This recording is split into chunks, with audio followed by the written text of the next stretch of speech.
इस वीडियो में हम करेंगे टीचिंग ऑफ इंग्लिश का यूनिट 4 जिसका नाम है lesson planning and material development.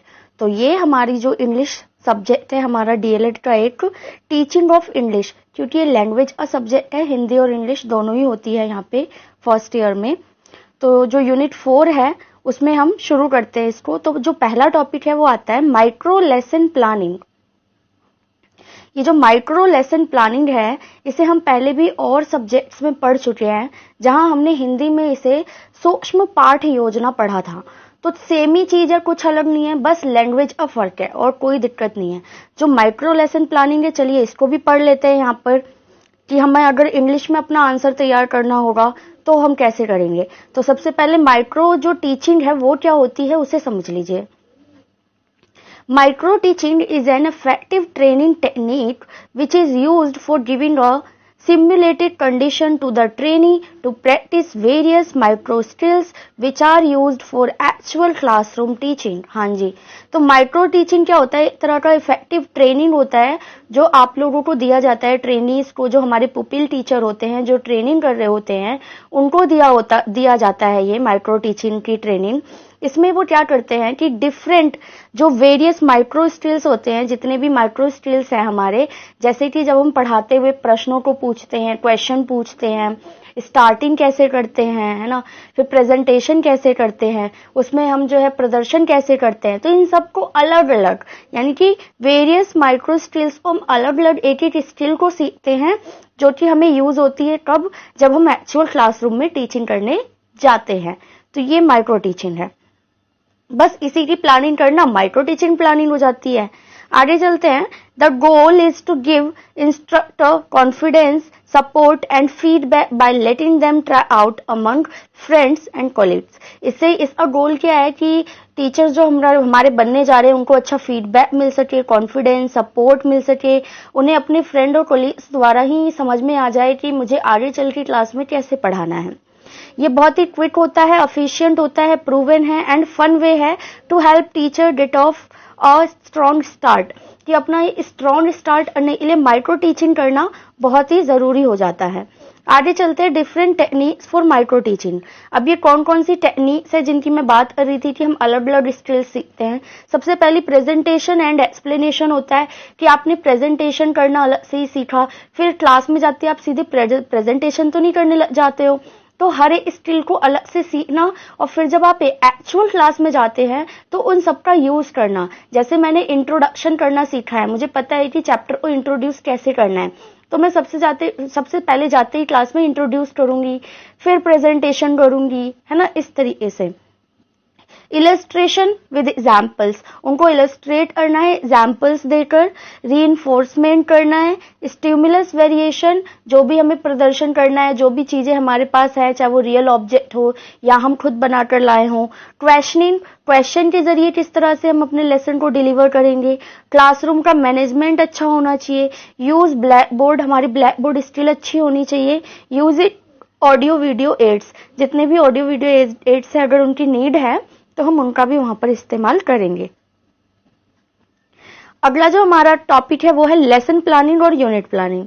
तो इन दोनों को मैंने यहाँ पे डिफरेंशिएट जो है मतलब बीच में डिफरेंस करके बता दिया है ताकि आपको लेसन प्लानिंग भी क्लियर हो जाए और यूनिट प्लानिंग भी। इससे पहले हम ये जो इकाई योजना और पाठ योजना ना इन्वायरमेंट वाले सेक्शन में पढ़ चुके हैं। हाँ जी, इन्वायरमेंट जो हमारा सब्जेक्ट है इन्वायरमेंट स्टडीज का, उसके यूनिट 4 या 5 में या 3 में शायद ये इकाई पाठ योजना और पाठ योजना आई थी। तो यहाँ पर भी वही चीज रहेगी, बस लैंग्वेज चेंज हो जाएगी। तो बात करते हैं लेसन प्लानिंग की। तो lesson plan elaborates basically on objective of a particular lesson and how teaching is planned in a way to achieve those objectives. Lesson plan क्या होता है? इलेबोरेट करता है बेसिकली किसको? जो हमारा पूरा का पूरा लेसन है उसको और उसके ऑब्जेक्टिव्स को, ताकि हम उसे पढ़ाएं और फिर अचीव कर सके उस लेसन के गोल को जो हमने बच्चे को पढ़ाया है। तो बात हो रही है यहाँ पे सिर्फ लेसन की, क्योंकि ये लेसन प्लानिंग है। लेकिन a unit plan covers a wide area, कि जो यूनिट प्लान है वो वाइड एरिया, बहुत सारा एरिया कवर करता है। A unit that can include many lesson, एक यूनिट के अंदर ऐसे कई सारे लेसन इंक्लूड किए जा सकते हैं। मैंने बहुत ही बड़ा एग्जाम्पल दिया था आपका खुद का सिलेबस डीएलएड का, जहाँ पे यूनिट वाइज आपके सिलेबस को डिवाइड किया गया है। आपको पता है कि यूनिट 1 में ही कितने सारे लेसन आए हुए हैं, है ना। तो यूनिट प्लान का बहुत बड़ा एग्जाम्पल आपका खुद का ही सिलेबस है, उसको ध्यान में रख के अगर करेंगे तो गलती हो ही नहीं सकती। आगे चलते हैं। A lesson plan includes lesson objectives। जो लेसन प्लान है ऑफ कोर्स वो लेसन के ही ऑब्जेक्टिव्स पर ज्यादा ध्यान देता है। Anticipated problems from students, time allocation for each task within the lesson, activity type and interactions that take place during activities such as student, teacher, student and material that will be used for the lesson etc। तो यहाँ पर पूरी बात हो रही है lesson की, उसको पढ़ाने की टेक्निक्स की, कैसे पढ़ाया जाए, क्या किया जाए और उसके गोल क्या है। लेकिन जब हम यूनिट प्लान की बात करते हैं तो a unit plan includes goals broken down, कि जो यूनिट के जो गोल्स होते हैं वो ब्रोकन डाउन होते हैं, टूटे हुए होते हैं। क्यों? क्योंकि एक यूनिट के अंदर ही बहुत ही सारे डिफरेंट लेसन आए हुए थे, वो सारे लेसन जरूरी नहीं है एक दूसरे से रिलेटेड ही हो, तो ये इसलिए होता है। Down in the term of lesson the outline of the content intended to the cover and cross curricular references. इसमें क्या होता है कि आपको सिलेबस का आउटलाइन दिया हुआ होता है और फिर आपको रेफरेंस और आपको अपने करिकुलर यानी पाठ्यक्रम से बाहर भी रेफरेंस बुक्स की तरफ जाना पड़ता है। ऐसा बिल्कुल भी नहीं है कि आपको अपने 8 यूनिट के लिए एक ही किताब मिल जाएगी और उसमें सब कुछ मिल जाएगा, ऐसा बिल्कुल नहीं है। क्योंकि यूनिट्स में अदर लेसन होते हैं तो ऑफकोर्स आपको मटीरियल भी अलग अलग जगह से अलग अलग राइटर्स का लेना पड़ता है। आगे चलते हैं। Lesson plan is implemented in one class undertaken by a teacher, की जो लेसन प्लान है वो एक क्लास में एक ही टीचर द्वारा डिलीवर किया जा सकता है। लेकिन a unit plan is applicable to many teacher. एक यूनिट प्लान को पढ़ाने के लिए हमें कई टीचर्स की जरूरत होती है। जैसा कि पता है हमें कि अलग अलग लेसन है तो हो सकता है हमें किसी एक लेसन के लिए पर्टिकुलर टीचर को बुलाना पड़े, है ना। तो उस तरीके से who play administrative role in a school and it's effective for a semester, जो उसके लिए सेमेस्टर के लिए इफेक्टिव होगा। तो ये हमारा यूनिट प्लान और लेसन प्लान था। आगे चलते हैं। अगला टॉपिक है approaches of teaching English language. तो चलिए यहाँ पे अप्रोचेस कर लेते हैं। सबसे पहला अप्रोच है स्ट्रक्चरल अप्रोच। ये क्या है? Based on the sound principle of language learning. ये किस पर बेस्ड है? कि जो साउंड प्रिंसिपल होता है हमारा लैंग्वेज लर्निंग का, कि किस शब्द को कैसे उच्चारित करना है, ये उस पर बेस है। अगली जो हमारी अप्रोच है वो द नेचुरल अप्रोच। ये क्या कहता है कि student are allowed to use their native language, कि जो स्टूडेंट है वो नेचुरली जो उसकी नेटिव लैंग्वेज होती है वो उसको सीख लेता है, कोई उसको सिखाता नहीं है। आप जो है इन पॉइंट्स को और ज्यादा इलेबोरेट और इन्हें मैंने सिर्फ समझाने के लिए यहाँ पर एज अ नोट्स लिख दिया है कि इसमें क्या होता है। देखिए अगर बच्चा है वो शुरू से ही जहां पैदा हुआ वहां लोग अंग्रेजी बोलते हैं या वो ब्रिटेन का है तो वो उसे अंग्रेजी सीखने की जरूरत नहीं है, उसे खुद ही आ जाता है क्योंकि वो उसका नेटिव है और ये नेचुरली है। अगला है द पीपीपी यानी E3Ps अप्रोच। अब ये 3 P's क्या होती है हमारी? Presentation, practice and production. ये सबसे पहले हमें बच्चे के सामने क्या करना है? अप्रोच में प्रेजेंटेशन करनी होती है, फिर बच्चे को प्रैक्टिस करानी होती है और फिर प्रोडक्शन, यानी बच्चा अब खुद भी अपना प्रोडक्शन करेगा लैंग्वेज में वो नए शब्दों को पढ़ेगा, खुद ही खोजेगा और उसके साहित्य से भी रूबरू होगा। अगली जो अप्रोच है वो ESA अप्रोच है। इसका है जो हमारा ये अल्टरनेट ऑफ 3 P's है। ये 3 P की तरह ही है। अगर 3 P यूज ना करना हो तो हम ESA यूज करते हैं, जिसका जो अर्थ है वो है इंगेज, स्टडी और एक्टिवेट। चलिए अगला जो अप्रोच है हमारा कंस्ट्रक्टिविस्ट अप्रोच। इसमें क्या है कि rote learning to the child centric learning, कि जो रोट लर्निंग है हमारी रट्टाफिकेशन वाली जो लर्निंग है उसे छोड़कर हमें किस ओर मूव करना है? चाइल्ड सेंट्रिक लर्निंग, कि हमें जो है छात्र केंद्रित शिक्षा की तरफ बढ़ना है। तो लैंग्वेज अभी रोल इसी तरीके से होना चाहिए कि वो छात्र केंद्रित हो, इसलिए प्राइमरी लेवल पर बच्चों को उसकी मातृभाषा में पढ़ाया जाता है। आगे चलते हैं। अगला टॉपिक है methods of teaching English and developing skills, कि कौन से मेथड है जिससे आप जो है टीचिंग करेंगे इंग्लिश की और स्किल्स को डेवलप करेंगे। सबसे पहला द डायरेक्ट मेथड है। इसमें क्या होता है? डायरेक्ट मेथड में हम रीडिंग अलाउड सीधे पढ़ना चालू करा देते हैं, सेल्फ करेक्शन करता है बच्चा, कन्वर्सेशन प्रैक्टिस करवाते हैं, डिक्टेशन करवाते हैं एक्सेट्रा। तो सीधे हम क्या करने? डायरेक्ट मेथड में हम उनको इंग्लिश से जो है वो पहचान कराने लग जाते हैं, पढ़ाने लगते हैं, डिक्टेशन बोलते हैं। नेक्स्ट है हमारा ग्रामर ट्रांसलेशन मेथड। ये traditional way of learning of a language है कि किसी भी लैंग्वेज को समझने के लिए सबसे पहले हम उसको ट्रांसलेट करेंगे अपनी खुद की लैंग्वेज में और उसको समझेंगे। उसके बाद आता है हमारा द ऑडियो लिंगुअल मेथड। ये न्यू की है ऑफ लर्निंग यूजिंग ड्रिल्स, यानी कि ऑडियो वीडियो लैंग्वेजेस में मतलब हम इसमें क्या कर सकते हैं कि आजकल कंप्यूटर का यूज करके या प्रोजेक्टर का यूज करके हम और इफेक्टिव तरीके से लैंग्वेजेस को सीखने पर बल दे सकते हैं। नेक्स्ट हमारा कि communicative language skills CLT।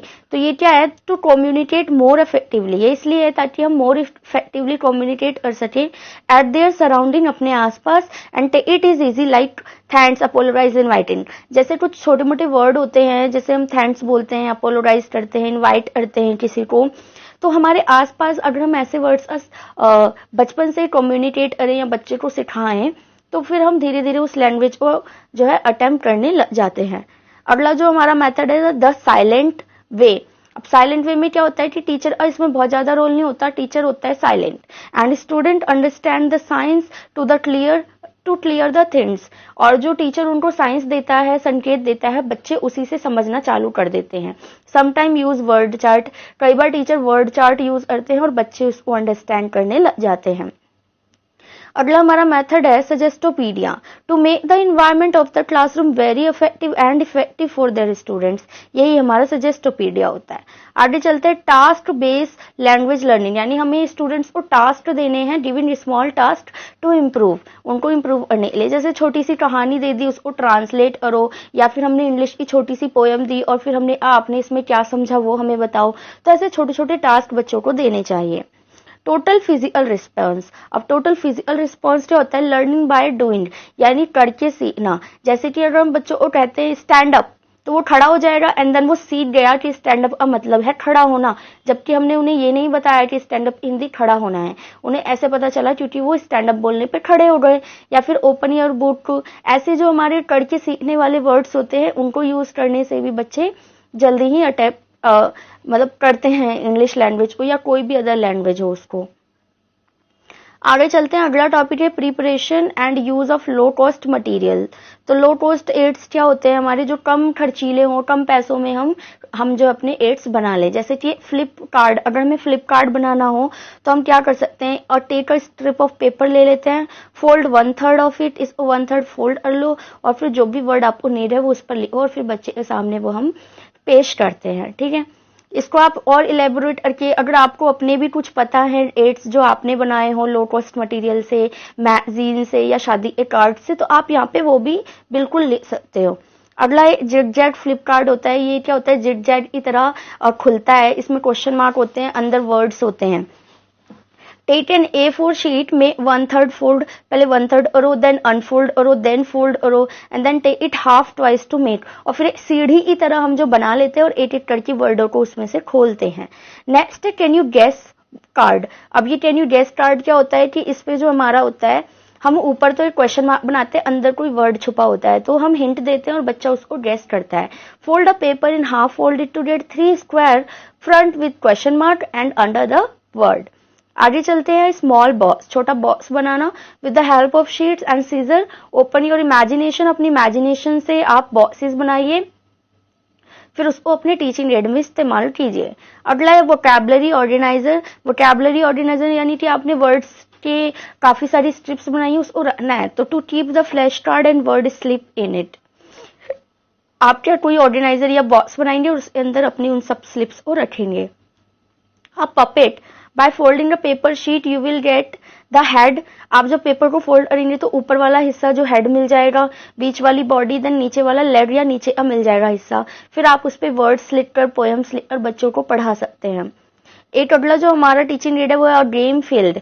Using the test gaming made by useless cardboard. Cardboard जो यूजलेस होगा उसको हम इस्तेमाल करके किसी भी तरीके की गेमिंग के लिए यूज कर सकते हैं।